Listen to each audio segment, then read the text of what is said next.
This has massive implications for the Broncos. The day is almost upon us. The AFC Championship between the one-seeded Broncos, the two-seeded Patriots in Mile High for a trip to Super Bowl 60 on the line. Shades of 2016 all over again. And we're dealing with a backup quarterback using his first start in 2 years to take on the Patriots and Drake May. And boy, the nerves have settled in quite a bit.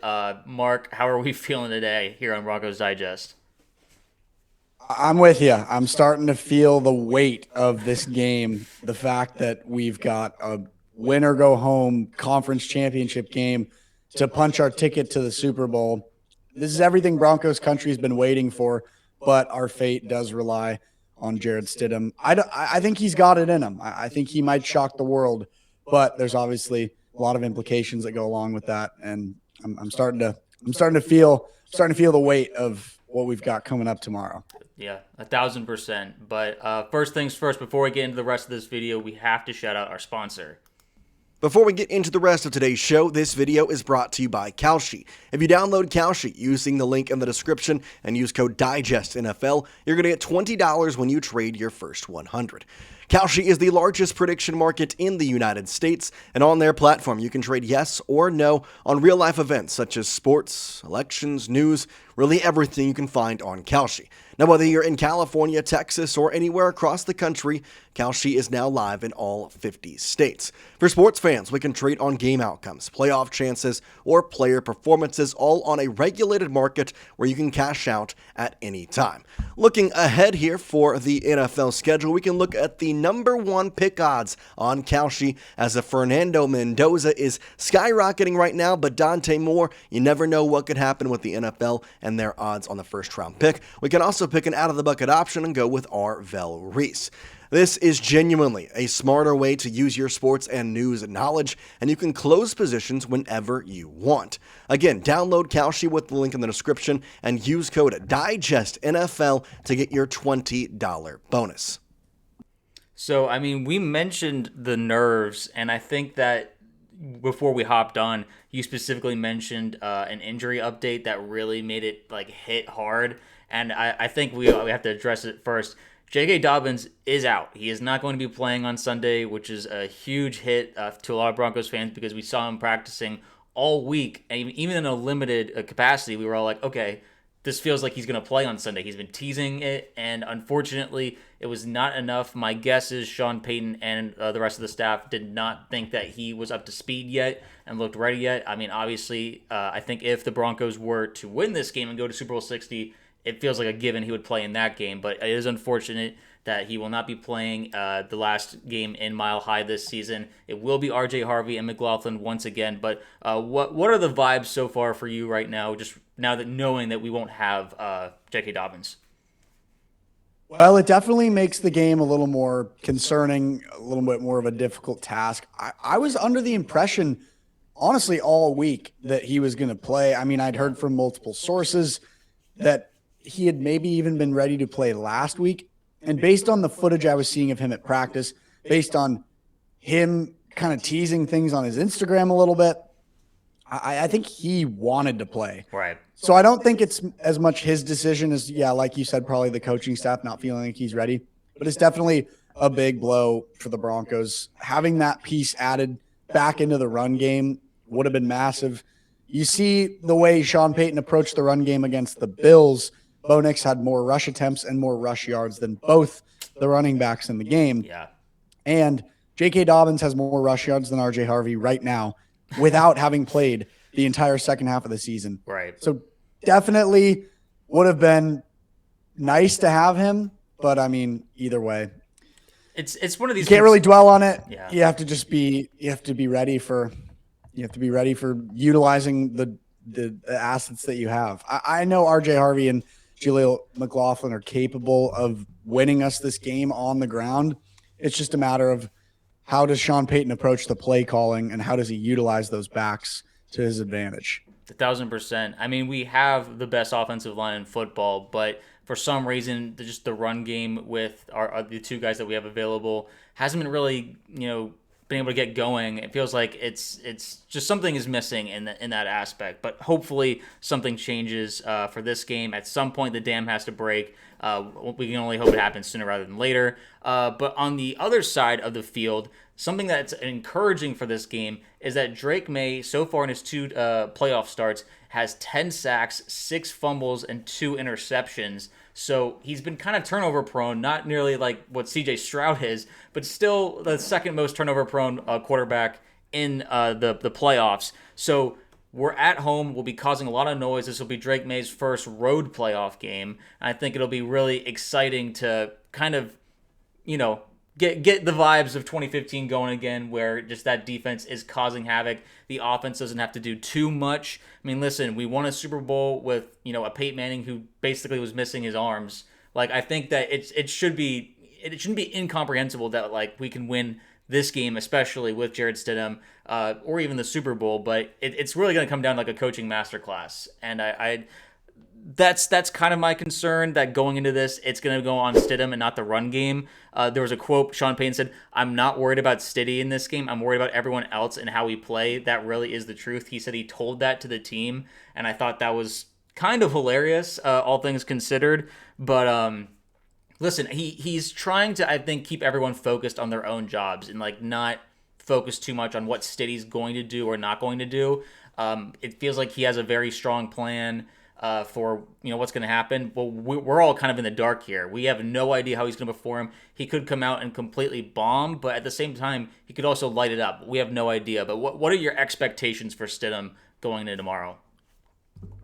I think he needs to settle into the game early. He needs to find his grounding. He needs to find his footing and get I'm not saying that he's going to have nerves or be nervous, but any sort of thoughts of, wow, I'm stepping into the biggest game of my career, having not started in a football game in over a year. He has to get that out immediately. Mm-hmm. He has to come into the game and he has to play the way that we know he's capable of playing. He's a very pocket comfortable quarterback. He can get the ball out quick.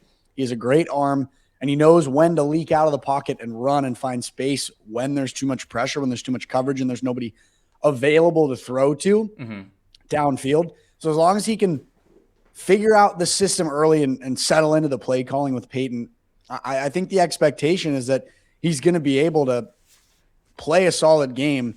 He might not play like the most highlight reel crazy game you've ever seen, but as long as he can keep the consistency and as long as we don't have like a catastrophic performance from Stidham, I think other aspects of the team, including the defense, the special teams, and just other aspects of the offense, like we have one of the best offensive lines in the league. If they can keep the game afloat and just support Stidham as he settles in, I think that's all we need for the Broncos to put up a really good fight in this game. I think that the most of the fans are going to assume that Stidham will just be like a distributor. That was my first thought to start the week. I was like, okay, Stidham's not going to do anything fancy. He's just going to try and get the ball to our playmakers and let them make the play and get downfield. But the more I've like watched like his preseason tape and just some of the throws he's capable of making, I have a feeling that Sean is going to like barely even change the game plan. Like in terms of the plays that he runs for Bo versus the plays he runs for Stidham. He'll let him like, run some bootlegs and throw on the run. He'll let him like throw it deep a few times because we've been very good at forcing pass interference calls. We're very good on man-to-man coverage. It's really where it's like zone coverage. Bo still, I think, has to learn more coverages and learn the areas, the pockets, end zone that he can dissect. Stidham might actually have an advantage there, being in the league much longer and having more experience studying the tape. So all the players have said that they have all the confidence in the world about Stidham. And before I jump into this last point, I do want to bring up this analysis from Christopher Hart from Mile High Report. He said, "I think that being able to run the ball effectively is going to have a huge outcome in the game. I believe when Coach Sean Payton says that Stidham is going to be able to rip it. Even so, I don't want this to be a matchup where Jarrett Stidham has to throw 40 times. The Patriots defense does a tremendous job forcing turnovers and keeping opponents out of the end zone. They also give up some of the least yards per play in the NFL. The Broncos have to be able to sustain drives that starts with maximizing what the ground game can give you on early downs." And But the thing is, Stidham, weirdly enough, had the highest passer rating on intermediate throws, 10 to 19 air yards, during the 2022-2023 season. I think he played only 2 games for the Broncos that season when Russ was benched. But 143.2 passer rating is kind of crazy according to Next Gen Stats. So it's interesting. I don't want to like overblow those stats. It's not a huge sample size, but there is something there. He is capable of throwing the intermediate throws. Maybe he's not going to be chucking it deep like Drake May's capable of, but he shouldn't need to. And to be honest, that hasn't really been our forte. I actually trust the intermediate throws more than anything. Like on the 3rd and longs, we've actually been pretty good about converting those. So it's just a matter of, can we prevent the Patriots to playing to their strength where they're like constantly getting under screens and forcing like a lot of short yardage 3rd and longs. We just have to keep the chains moving, avoid negative plays as much as possible, and I think that we'll be good to go. But any other statistics or anything else that's really standing out to you as like an advantage or disadvantage for the Broncos for you?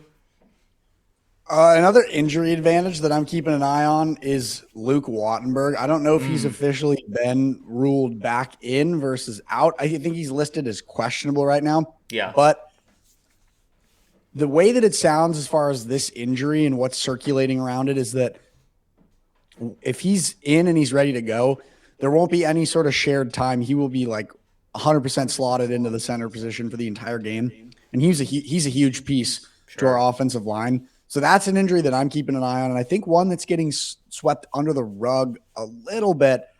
But if he's in, that's going to be very helpful for Stiddy and just the entire offense. Yeah. And then keep an eye on the receivers as well. It sounds like Pat Bryant should be ready to go. Yeah. And it doesn't look like there's going to be too many issues with those injuries that happened last week. I heard a really good comment on a Broncos show during this week that was something along the lines of, usually when a player goes into concussion protocol, like they're slow to get up off the field, they're disoriented.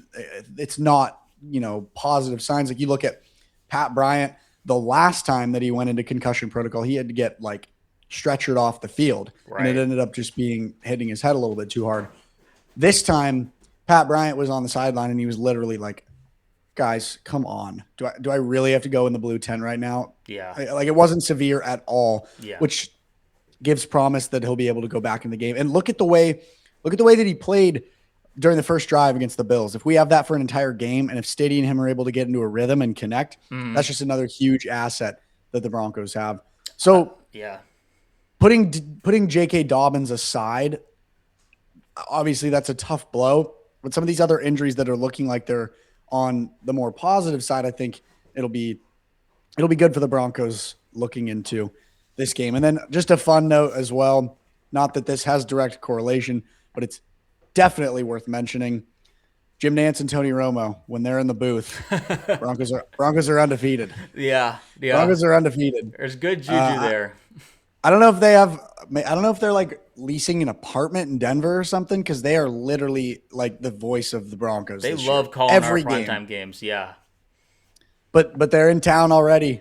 Jim Nantz was on Altitude Sports Radio, chatted up with some of the guys. He's here. He sat down with Stiddy and chatted it up with him yesterday. He's ready to go for tomorrow, and hopefully we can keep the undefeated streak going. It's interesting that they arrived in Denver faster than the Patriots did. I think the Patriots are arriving in Denver today, which, you would feel like they would try and get acclimated to the mile high earlier, in the altitude, but maybe that they don't see that as much of a disadvantage. It'll be interesting. Like Brady was talking about earlier this week, that there are times, where it is just hard. That you are like begging to go back to the sideline because you're out of breath.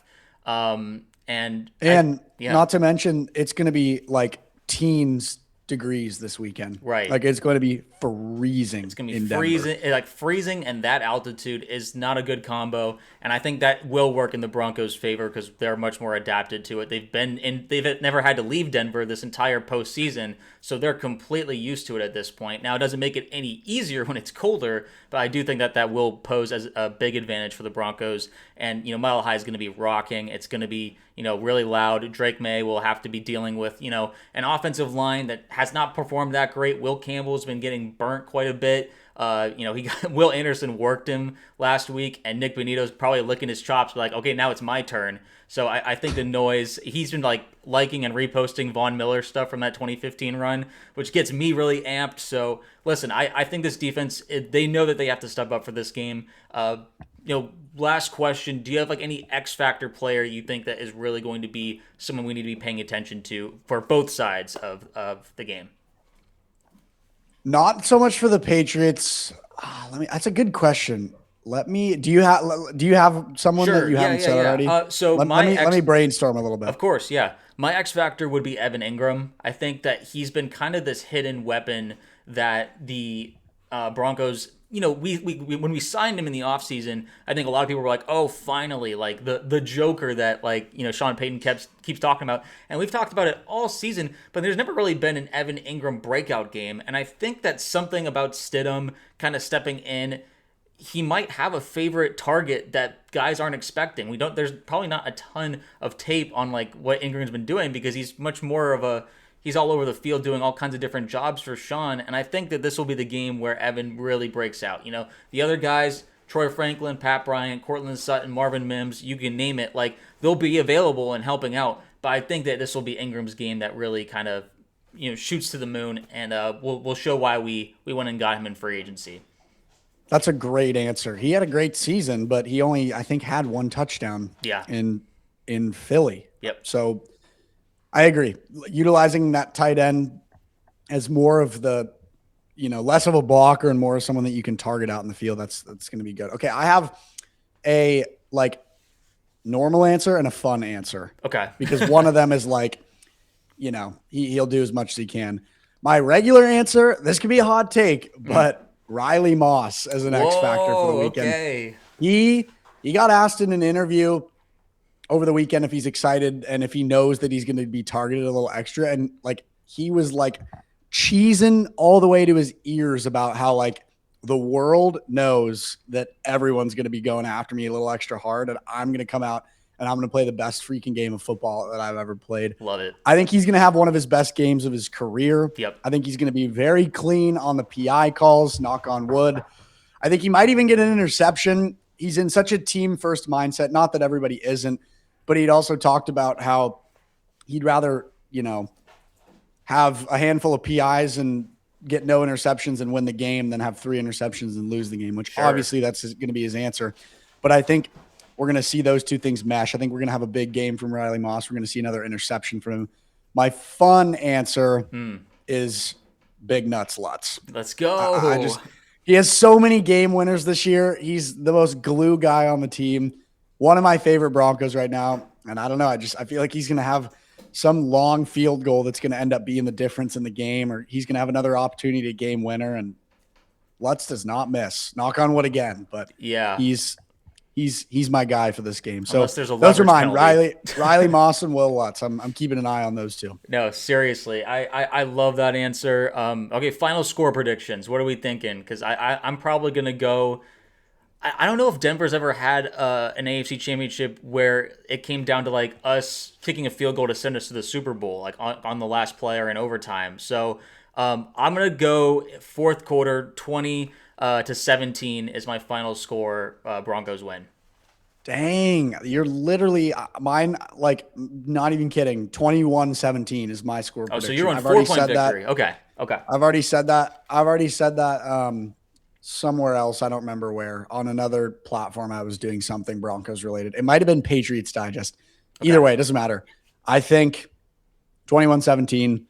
There's going to be a field goal mixed in there that gives them kind of a leg up. They're going to get a touchdown to secure the deal later on, and it's going to be a 4-point victory to go to the Super Bowl. Do you see another fourth quarter comeback victory like we have all year? I feel like, yeah. It kind of has to happen. I'd almost be worried if we weren't down in the fourth quarter at this point. So, I know. Yeah, it'll be stressful. It'll be great, but we can't wait to cover all of it for you guys tomorrow. But until then, guys, go Broncos. Broncos country, get loud. If you're going to the game, be loud. Get excited. We can't wait to watch it with you guys. And hopefully we'll be talking about the Broncos going to Super Bowl 60 24 hours from now. So, yep. Until then, guys, we'll see you then.